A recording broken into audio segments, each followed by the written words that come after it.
ഇന്ന് ഓരോ സഭകളിൽ അവരുടെ സഭയുടെ അധ്യക്ഷന്മാരെ അല്ലെ സഭയുടെ നേതാക്കന്മാരെ പരിശുദ്ധൻ, തിരുമേനി, പിതാവ് എന്നൊക്കെ തരത്തിലുള്ള നാമങ്ങൾ ഉപയോഗിച്ച് അഭിസംബോധന ചെയ്യുന്നത് കണ്ടിട്ടുണ്ട്. വിശുദ്ധ വേദപുസ്തകത്തിൻ്റെ അടിസ്ഥാനത്തിൽ ഇത് ശരിയാണോ? അത് വലിയ തെറ്റാണ്. കൂടാതെ 16 വർഷങ്ങൾക്ക് മുൻപ് ഞാനൊരു പുസ്തകം എഴുതി, മത്സരഗ്രഹം എന്ന പേരിൽ. അതിനകത്ത് വ്യക്തമായിട്ട് ഞാൻ എഴുതി, നിങ്ങൾ ഭൂമിയിൽ ആരെയും പിതാവ് എന്ന് വിളിക്കരുത്. അത് സംസാരിക്കുന്ന ആരാ? യേശുവാ. നിങ്ങൾ ഭൂമിയിൽ ആരെയും പിതാവ് എന്ന് വിളിക്കരുത്, നമ്മളുടെ പിതാവ് ഒരുവനത്രേ, സ്വർഗസ്ഥനായ പിതാവ്. ഇത് ഞാൻ എംഫസൈസ് ചെയ്ത് എഴുതിയപ്പോൾ ഒരു പുരോഹിതന് എന്നെ വന്ന് പറയുകയാണ്, അപ്പോഴേ ഞങ്ങളെ അച്ഛൻ, അപ്പൻ, പിതാവ് എന്ന് വിളിക്കുന്നതെല്ലാം തെറ്റാണോ? ഞാൻ പറഞ്ഞു തെറ്റാ. അപ്പം പിന്നെ എന്തുവാണ് വിളിക്കേണ്ടത്? ഞാൻ പറഞ്ഞു അത് വേദപുസ്തകം വായിക്കുമ്പം വ്യക്തമാകും, പോയി വായിക്കുക എന്ന് പറഞ്ഞു വിട്ടു. അതുപോലെ തന്നെ പരിശുദ്ധൻ എന്നുള്ള വാക്ക് ദൈവത്തിന് മാത്രം ഉപയോഗിക്കാനുള്ളതാണ്. എന്തുകൊണ്ടെന്നാൽ സ്വർഗത്തിൽ സെഫ്രി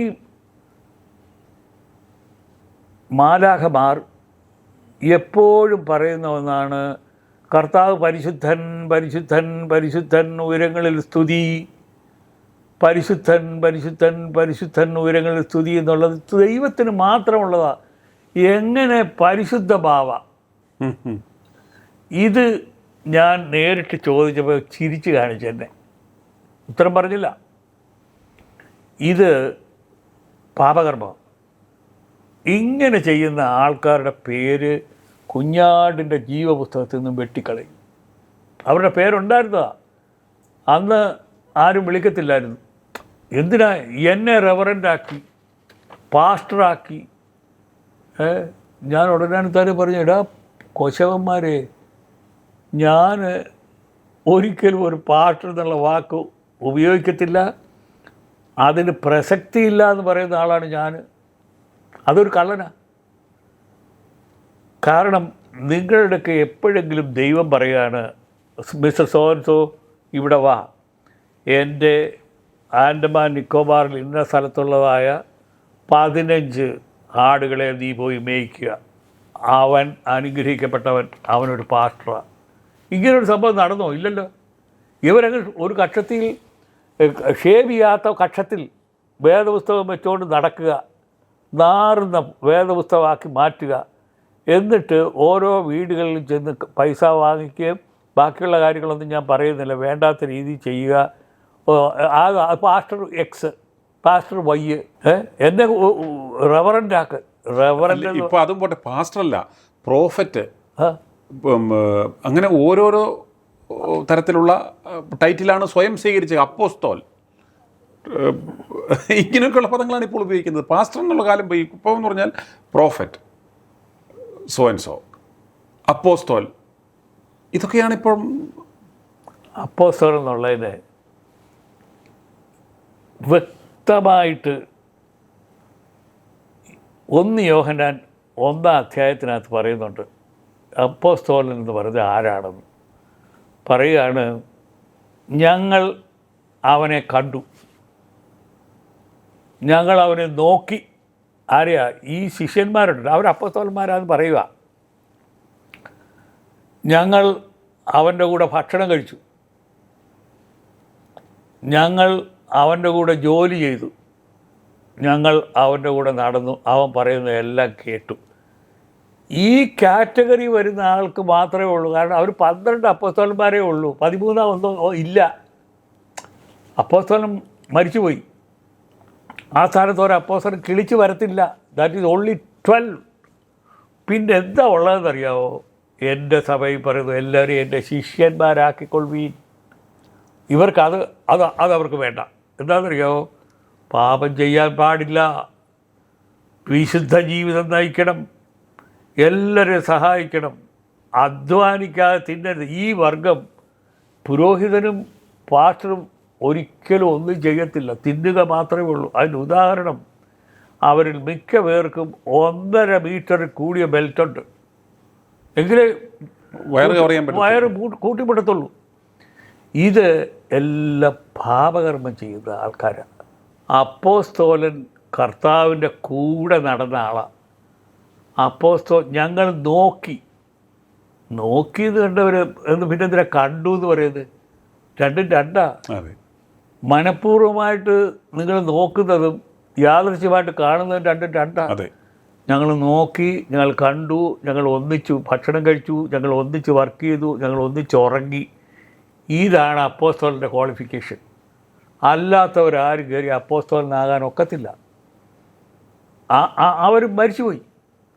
എല്ലാവരെയും കൊന്നു, യോഹന്നാൻ മാത്രം മരിച്ചുപോയി. അത് കഴിഞ്ഞുകൊണ്ട് ഒരെണ്ണം കിളിച്ച് വന്നിട്ടില്ല. ഇപ്പം ഇവർ പിശാചിൻ്റെ സന്ധികൾ ഉപയോഗിക്കുന്നതാണിത്, അല്ലാതെ അത് ദൈവികമല്ല. ഇനി പ്രസക്തമായിട്ടുള്ള ഒരു സംഗതി ഞാൻ പറയാം. ആ തിരുമേനി, കർത്താവേ സ്തോത്രം. ഞാൻ ഒരു ദിവസം പ്രാർത്ഥിക്കാനിരുന്നപ്പോൾ ഞാൻ പറയും, കർത്താവേ അടിയനൊരു കാര്യം ചോദിക്കാനുണ്ടായിരുന്നേ. ഈ തിരുമേനി എന്ന് വെച്ചാൽ എന്തുവാ? സാധാരണ ഇങ്ങനെ ആരെങ്കിലും ചോദിച്ചിട്ടുണ്ടോ? ഇല്ലല്ലോ, ആരും ചോദിക്കത്തില്ല. എനിക്ക് യാതൊരു എൻ്റെ യജമാനനാ, ഞാൻ ആ യജമാൻ്റെ ഏറ്റവും ചെറിയ ദാസനാണ്, എനിക്കെന്ത് വേണമെങ്കിലും ചോദിക്കരുത്. ഞാൻ ചോദിച്ചപ്പോൾ ഞാൻ വിചാരിച്ചത് എന്താണെന്നറിയോ? കോപിക്കും എന്ന് വിചാരിച്ചു. അയ്യോ എൻ്റെ കർത്താവേ, കോപിക്കല്ല ചെയ്തത്. നല്ല ചോദ്യം. വേദപുസ്തകം എടുത്തു. യോഹന്നാൻ്റെ സുവിശേഷം 1-ാം അധ്യായം 13-ാം വാക്യം. എൻ്റെ കർത്താവേ, ഞാനങ്ങ് അത്ഭുതപ്പെട്ടു പോയി. അതായത് നമ്മളെല്ലാവരും ജനിച്ച എങ്ങനെയാണെന്നറിയാവോ? ഒരു പുരുഷനും ഒരു സ്ത്രീയും തമ്മിൽ മോഹിതരാകുന്നു. ആ സ്ത്രീ താല്പര്യമെടുക്കാം, ആ പുരുഷന് താല്പര്യമെടുക്കാം. അതിൽ ഏതെങ്കിലും ഒരു പ്രാവശ്യം അവൾ ഗർഭിണിയാകുകയാണെന്നുണ്ടെങ്കിൽ ആ കുഞ്ഞ് പറക്കുന്ന അതതിൻ്റെ മേനിയാണ്. തിരുമേനി എന്ന് പറഞ്ഞാൽ സംഗതി വേറെയാണ്. മേനി നമുക്കെല്ലാവർക്കും ഇപ്പം മേനിയുണ്ടല്ലോ. ഇത് ഞാനീ പറഞ്ഞ പോലെ ഒരു പുരുഷനോ സ്ത്രീയോ 2 പേരും കൂടെയോ തീരുമാനിച്ചിട്ട് അവർക്ക് ഒരു കുഞ്ഞുണ്ടാകുന്നത് മേനിയാണ്. ഞാൻ ചോദിച്ചത് ദൈവത്തിന് പെട്ടെന്ന് പിടികിട്ട് പറയാ, നിങ്ങൾക്ക് മേനി ഏതാണെന്ന് അറിയാം, തിരുമേനി അറിയത്തില്ലല്ലോ. തിരുമേനിയുടെ കാര്യമാണ് അടിയൻ ചോദിച്ചത്. അപ്പം പറഞ്ഞു ഈ വാക്യം. അയ്യോ എൻ്റെ ദൈവമേ, എനിക്ക് പിന്നെ എൻ്റെ ആയുസ് ഞാനത് ചോദിക്കാൻ പോയിട്ടില്ല. അത് എന്താ എഴുതിയേക്കെന്നറിയോ? രക്തത്തിൽ നിന്നല്ല. നമ്മളൊക്കെ രക്തത്തിൽ നിന്നുണ്ടായതല്ലയോ, ജഡത്തിൻ്റെ ഇഷ്ടത്താലല്ല. ജഡത്തിൻ്റെ ഇഷ്ടത്താലല്ലയോ നമ്മളുണ്ടായത്, പുരുഷൻ്റെ ഇഷ്ടത്താലുമല്ല. നമ്മൾ പുരുഷൻ്റെ ഇഷ്ടത്താലോ സ്ത്രീയുടെ ഇഷ്ടത്താലോ ഉണ്ടായതാണല്ലോ. ദൈവത്തിൽ നിന്നത്രേ ജനിച്ചത്. അപ്പോൾ എനിക്ക് മനസ്സിലായി, ദൈവത്തിൽ നിന്ന് ജനിച്ചതെന്ന് വെച്ചിരുന്നാൽ പുരുഷ ബന്ധമില്ലാതെ ഉണ്ടായ നമ്മുടെ യേശു തമ്പുരാനാണ്. എനിക്കത്ര അറിയത്തില്ലയോ, എനിക്ക് പെട്ടെന്ന് മനസ്സിലായി. വചനം ജഡമായി തീർന്നു, കൃപയും സത്യവും നിറഞ്ഞവനായി നമ്മുടെ ഇടയിൽ പാർത്തു. യേശു എന്ന തിരുമേനി വേറെ ആരുമില്ല. ഒരൊറ്റ തിരുമേനിയുള്ളൂ. ബൈ ചർച്ചിൽ ഒരു തിരുമേനിയേ ഉള്ളൂ, അത് യേശുവാണ്. വേറെ ബാക്കിയെല്ലാം വെറും മേനിയാണ്. അല്ല, എനിക്ക് തമാശയായിട്ട് തോന്നിയ വേറൊരു കാര്യമാണ്. ഇവിടുത്തെ ഒരു സഭാപിതാവ് അദ്ദേഹത്തെ വിളിക്കുന്ന പരിശുദ്ധ ബാവ എന്നാണ്. അന്നേരം പരിശുദ്ധ ബാവയ്ക്ക് കൊലക്കേസിൽ 1-ാം പ്രതി, FIR-ൽ 1-ാം പ്രതിസ്ഥാനത്ത് വന്നേക്കുന്ന ആളെ പോലും പരിശുദ്ധ പിതാവെന്നാണ് അഭിസംബോധന ചെയ്യുന്നത്. എന്തൊരു പാതകമാണെന്ന് ഓർത്തു നോക്കി. പാതകം തന്നെയാണ്.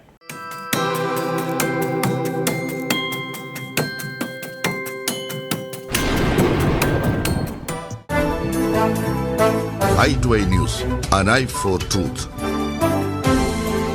i2i News സബ്സ്ക്രൈബ് ചെയ്തിട്ടില്ലാത്തവർ ഇപ്പോൾ തന്നെ സബ്സ്ക്രൈബ് ചെയ്യുക. നോട്ടിഫിക്കേഷൻ ലഭിക്കുവാൻ ബെൽ ബട്ടണും അമർത്തുക.